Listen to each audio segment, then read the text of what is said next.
ಪರಾಭವ ಸಂವತ್ಸರದ ವೃಷಭ ರಾಶಿಯವರ ಭವಿಷ್ಯತ್ತಿನಲ್ಲಿ ಏನೇನು ಬದಲಾವಣೆಗಳಿದೆ ಮತ್ತು ಅಷ್ಟೇ ಅಲ್ಲದೆ ಇವರು ಯಾವ ರೀತಿಯಲ್ಲಿ ಈ ವರ್ಷದಲ್ಲಿ ಒಂದು ಜನಪ್ರಿಯತೆಯನ್ನು ಗಳಿಸಬಹುದು, ಜೊತೆಗೆ ಏನೆಲ್ಲ ಆಗಬಹುದು ಎಂಬುದರ ಬಗ್ಗೆ ಒಂದು ಸೂಕ್ಷ್ಮವಾದಂತಹ ಇಣುಕು ನೋಟವನ್ನು ಬೀರುವ ಸುಸಮಯ.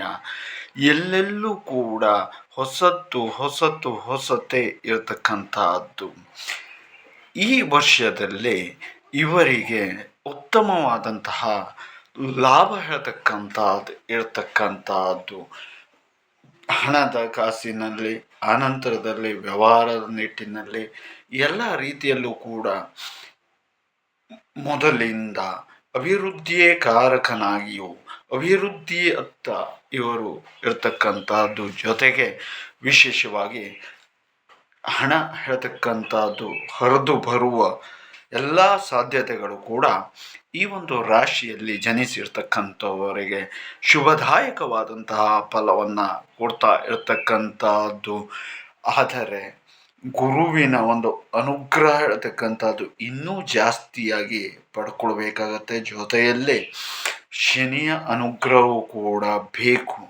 ಯಾಕೆ ಅಂತ ಕೇಳಿದರೆ, ಹೇಗೆ ಹಣ ಹೇಳ್ತಕ್ಕಂಥದ್ದು ಒದಗಿ ಬರ್ತದೋ, ದಿಢೀರ್ ಅಂತೇಳಿ ಬರ್ತದೋ, ಅದೇ ಥರನೇ ದಿಢೀರಂತ ಹರಿದು ಹೋಗೋದು ಅಥವಾ ಖರ್ಚಾಗ್ತಕ್ಕಂಥದ್ದು ಕೂಡ ಇರತಕ್ಕಂಥದ್ದು. ಜಾಗರೂಕತೆಯು ಕೂಡ ಅವಶ್ಯಕ. ಎಲ್ಲವಕ್ಕಿಂತಲೂ ಹೆಚ್ಚಿನದಾಗಿ ದೈವಿಕವಾದಂತಹ ಅನುಗ್ರಹ ತುಂಬ ಅವಶ್ಯಕವಾಗಿ ಇರತಕ್ಕಂಥದ್ದು. ವಿದ್ಯಾರ್ಥಿಗಳಿಗೆ ಒಳ್ಳೆಯದಾದಂತಹ ಅವಕಾಶಗಳು ಬರ್ತಕ್ಕಂಥದ್ದು. ಜೊತೆಗೆ ವಿದ್ಯಾಭ್ಯಾಸ ಕ್ಷೇತ್ರಗಳಲ್ಲಿ ಅವರು ಸ್ವಯಂ ಬುದ್ಧಿಪೂರ್ವಕವಾಗಿ ಅಭ್ಯಾಸವನ್ನು ಮಾಡ್ತಕ್ಕಂಥದ್ದು. ಜೊತೆಗೆ ವಿದೇಶಗಳಲ್ಲಿ ಹೋಗಿ ಸ್ಟಡಿಯನ್ನು ಮಾಡುವಂಥ ಅಭ್ಯಾಸವನ್ನು ಮಾಡುವಂತಹ ಯೋಗಾದಿಗಳು, ಅನಂತರದಲ್ಲಿ ಅವರ ಒಂದು ಭವಿಷ್ಯತ್ತಿನಲ್ಲಿ ಒಳ್ಳೆಯದಾದಂತಹ ಏಳಿಗೆ ಹೇಳ್ತಕ್ಕಂತಹದ್ದು ಕೂಡ ಇರ್ತಕ್ಕಂಥದ್ದು. ಜೊತೆಯಲ್ಲಿ ತೀರ್ಥ ಕ್ಷೇತ್ರಗಳ ದರ್ಶನ ಇತ್ಯಾದಿಗಳನ್ನು ಮಾಡಿಕೊಳ್ಳುವುದರಿಂದ ಹೆಚ್ಚಿದಂತಹ ಫಲವನ್ನು ಈ ಒಂದು ವೃಷಭ ರಾಶಿಯಲ್ಲಿ ಜನಿಸಿರ್ತಕ್ಕಂಥವರು ಕಾಣಬಹುದು. ಜೊತೆಗೆ ರಾಜಕೀಯ ಸಂಘ ಸಂಸ್ಥೆ ಇತ್ಯಾದಿಗಳಲ್ಲಿ ಇರ್ತಕ್ಕಂಥವರಿಗೆ ಒಳಿತು ಹೇಳ್ತಕ್ಕಂಥದ್ದು ಉಂಟಾಗ್ತದೆ.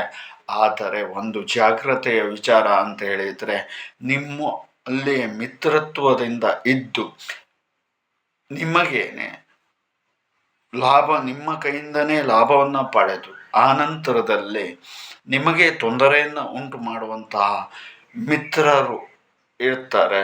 ಜಾಗರೂಕತೆಯಿಂದ ಇರಿ. ನಿಮ್ಮ ಸ್ನೇಹ ಇತ್ಯಾದಿಗಳನ್ನು ಮಾಡಿಕೊಂಡು ನಿಮಗೆ ತೊಂದರೆಯನ್ನು ಮಾಡುವ ಸಾಧ್ಯತೆಗಳು ಈ ವರ್ಷದಲ್ಲಿ ಜಾಸ್ತಿಯಾಗಿ ಇರತಕ್ಕಂಥದ್ದು. ಹಾಗಾಗಿ ಮಿತ್ರರನ್ನು ಎಷ್ಟಕ್ಕೆ ಬೇಕೋ ಅಷ್ಟಕ್ಕೆ ನೀವು ಇಟ್ಟುಕೊಂಡು ಹೋದಲ್ಲಿ ನಿಮಗೆ ಒಳಿತನ್ನು ನಾವು ಕಾಣಬಹುದು.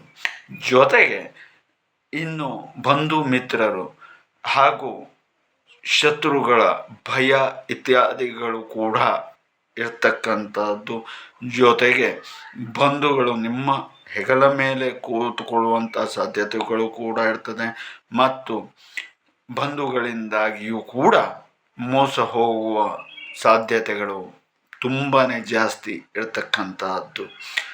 ಅನಂತರದಲ್ಲೇ ಪರಸ್ಪರವಾಗಿ ನಿಮಗೆ ತೊಂದರೆ ಕೊಡುವುದರ ಜೊತೆಯಲ್ಲಿ ಕಷ್ಟಗಳು, ಆನಂತರದಲ್ಲಿ ಕೆಲವೊಂದು ಸಣ್ಣ ಪುಟ್ಟದಾದಂತಹ ವಿಚಾರದಲ್ಲಿ ಕ್ಲೇಶ ಹೇಳ್ತಕ್ಕಂಥದ್ದು ಉಂಟಾಗುವ ಸಾಧ್ಯತೆಗಳು ಇರ್ತಕ್ಕಂಥದ್ದು. ಅದನ್ನು ನಿಧಾನಗತಿಯಲ್ಲಿ ನೀವು ಸೋಲೋಡನ್ನು ಮಾಡ್ಕೊಳ್ಬಹುದು.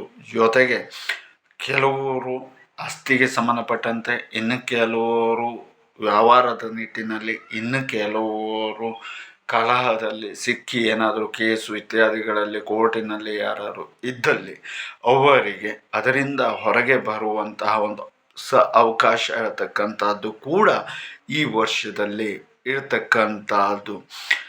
ಕಷ್ಟ ಸುಖ ಚಿಂತನೆ ಎಲ್ಲವೂ ಕೂಡ ಈ ಒಂದು ಸಮಯದಲ್ಲಿ ನಿಮಗೆ ಇರತಕ್ಕಂಥ ಸಾಧ್ಯತೆಗಳು ಇರತಕ್ಕಂಥದ್ದು, ಜೊತೆಗೆ ನಿಮ್ಮ ತಾಯಿಯ ಒಂದು ಆರೋಗ್ಯದ ಕಡೆಗೆ ಸ್ವಲ್ಪ ಒತ್ತನ್ನು ಕೊಟ್ಟರೆ ಒಳ್ಳೆಯದು. ಯಾಕೆ ಅಂತ ಕೇಳಿದರೆ ಅವರ ಆರೋಗ್ಯದ ಪರಿಸ್ಥಿತಿಯಲ್ಲಿ ಏರುಪೇರತೆ ಇತ್ಯಾದಿಗಳು ಆಗುವ ಸಾಧ್ಯತೆಗಳು ಇರ್ತಕ್ಕಂಥದ್ದು. ಹಾಗಾಗಿ ಆ ನಿಟ್ಟಿನಲ್ಲಿಯೂ ಕೂಡ ದೈವಿಕವಾದಂತಹ ಅನುಗ್ರಹವನ್ನು ತಗೊಂಡು ಹೋದಲ್ಲಿ ಒಳಿತನ್ನು ನಾವು ಕಾಣಬಹುದು. ಇದು ಸಾಧಾರಣವಾಗಿ ನಿಮಗೆ ಮಳೆಗಾಲದ ಪೂರ್ವದಲ್ಲಿ ಈ ಥರದ ಒಂದು ಸಮಸ್ಯೆ ಉಂಟಾಗುವ ಸಾಧ್ಯತೆ ಇರತಕ್ಕಂಥದ್ದು.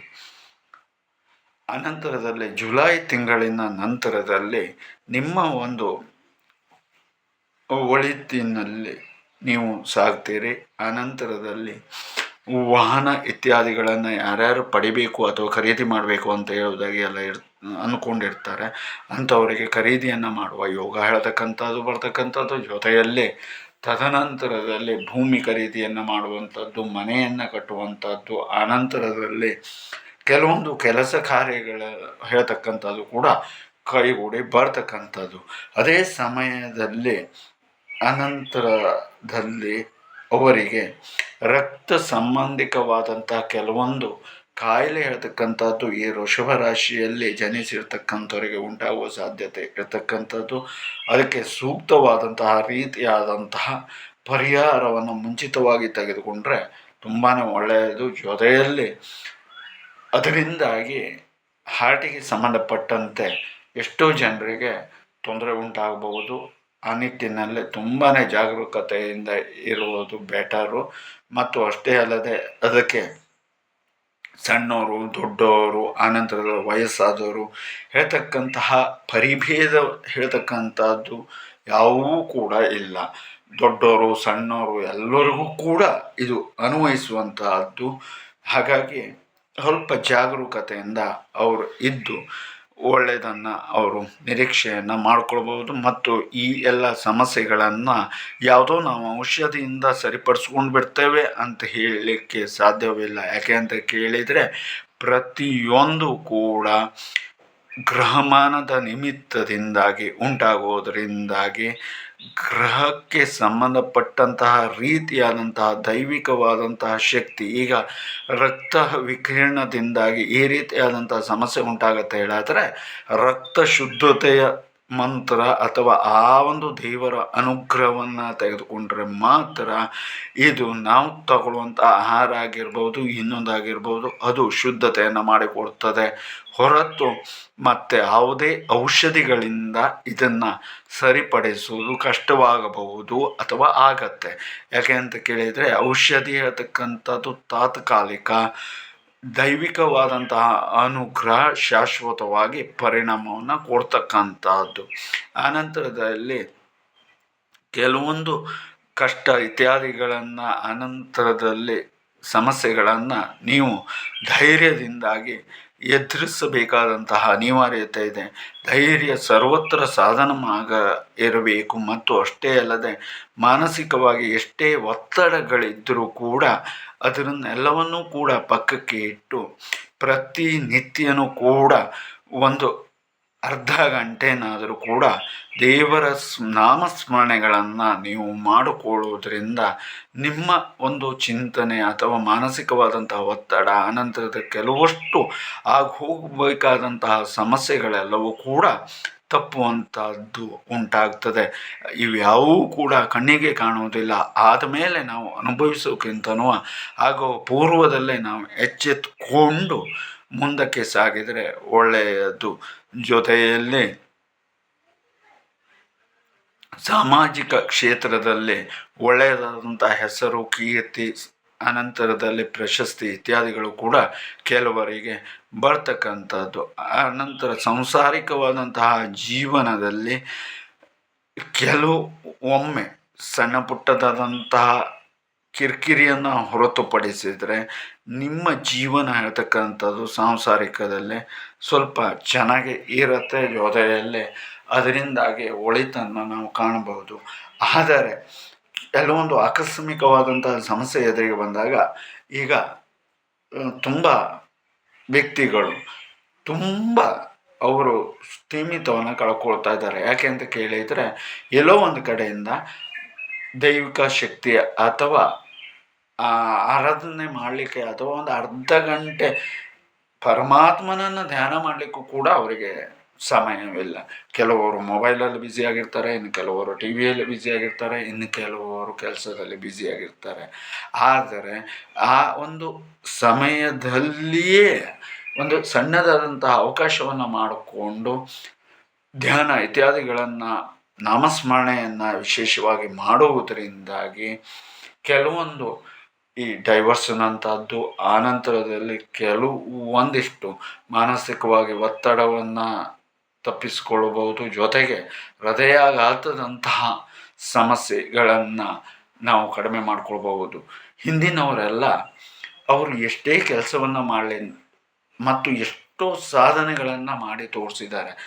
ಅಂಥವರ ಎಲ್ಲರೂ ಕೂಡ ಎಷ್ಟೇ ಕೆಲಸದ ಒತ್ತಡವಿದ್ದರೂ ಕೂಡ ಕನಿಷ್ಠ ಅಂತ ಹೇಳಿದರೂ ಕೂಡ ಒಂದು 3 ಗಂಟೆಗಳ ಕಾಲ ಅವರು ಬೆಳಗ್ಗೆ, ಆನಂತರ ಮಧ್ಯಾಹ್ನ, ಆನಂತರದಲ್ಲಿ ಸಂಜೆ ಇದ್ದಂಥ ಸಮಯ ಅವಕಾಶವನ್ನೇ ಉಳಿಸ್ಕೊಂಡು ನಾಮಸ್ಮರಣೆಯನ್ನು ಮಾಡಿಕೊಳ್ತಾ ಇದ್ದರು. ಅದರಿಂದಾಗಿ ಅವರಿಗೆ ಎಷ್ಟೋ ರೋಗ ಬಾಧೆಗಳು ಆಗ್ತಾ ಇರಲಿಲ್ಲ. ಆನಂತರದಲ್ಲಿ ಅವರು ಖುಷಿಯಾಗಿ ಜೀವನವನ್ನು ಮಾಡ್ತಾಯಿದ್ರು. ಮತ್ತು ಅಷ್ಟೇ ಅಲ್ಲದೆ ಡಿಪ್ರೆಷನ್, ಈಗಂತೂ ಸಿಕ್ಕಾಪಟ್ಟೆ ಜನರು ಡಿಪ್ರೆಷನ್ನಿಗೆ ಒಳಗಾಗಿ ಮಾನಸಿಕವಾಗಿ ಕುಗ್ತಾ ಇದ್ದಾರೆ. ಇದೆಲ್ಲಕ್ಕೂ ಕೂಡ ಕಾರಣ ಏನು ಅಂತ ಕೇಳಿದರೆ, ಅವರಿಗೆ ಈ ಒಂದು ಸಂಸ್ಕಾರವನ್ನು ಸಂಪೂರ್ಣವಾಗಿ ಬಿಟ್ಕೊಂಡು ಪಾಶ್ಚಾತ್ಯ ಸಂಸ್ಕೃತಿ ಹೇಳ್ತಕ್ಕಂತಹ ರೀತಿಯಲ್ಲಿ ಮೋಜು ಮಸ್ತಿ ಅಂತ ಹೇಳ್ಕೊಂಡು ಇರತಕ್ಕಂಥದ್ದು ಎಲ್ಲೋ ಒಂದೆಡೆಯಿಂದ ಇವತ್ತಲ್ಲ ನಾಳಿನ ದಿವಸ ಅಂತ ಹೇಳಿದರೆ ಮುಂದಿನ ದಿವಸದಲ್ಲಿ ತೊಂದರೆಯನ್ನು ಉಂಟು ಮಾಡ್ತಾ ಇದೆ. ಆ ರೀತಿಯಾದಂತಹ ತೊಂದರೆಗಳಿಗೆ ನೀವು ಒಳಗಾಗದೇನೆ ಒಳ್ಳೆಯದಾದಂತಹ ಜೀವನವನ್ನು ನಡೆಸಲಿ ಎಂಬುದಾಗಿ ನಮ್ಮ ಒಂದು ಆಶಯವಾಗಿದೆ. ನಮಗೆ ಈ ವರ್ಷ ಏನೊಂದು ತಿಳಿದು ಬಂದಿರತಕ್ಕಂತಹ ಒಂದು ವಿಚಾರ ಇದೆ, ಅದನ್ನು ನಿಮ್ಮ ಸಂಗಡ ಹಂಚಿಕೊಂಡಿದ್ದೇವೆ. ನೀವು ಇಷ್ಟ ಇದ್ದರೆ ತೊಗೊಳ್ಬಹುದು, ಅದಲ್ಲ ಕಷ್ಟ ಹೇಳಿ ಆದರೆ ಬಿಟ್ಕೊಳ್ಬಹುದು. ಇದು ವೃಷಭ ರಾಶಿಯಲ್ಲಿ ಜನಿಸಿರ್ತಕ್ಕಂಥವರ ಭವಿಷ್ಯ ದೈವಿಕವಾದಂತಹ ಅನುಗ್ರಹದಿಂದ ಮುನ್ನುಗ್ಗಿ.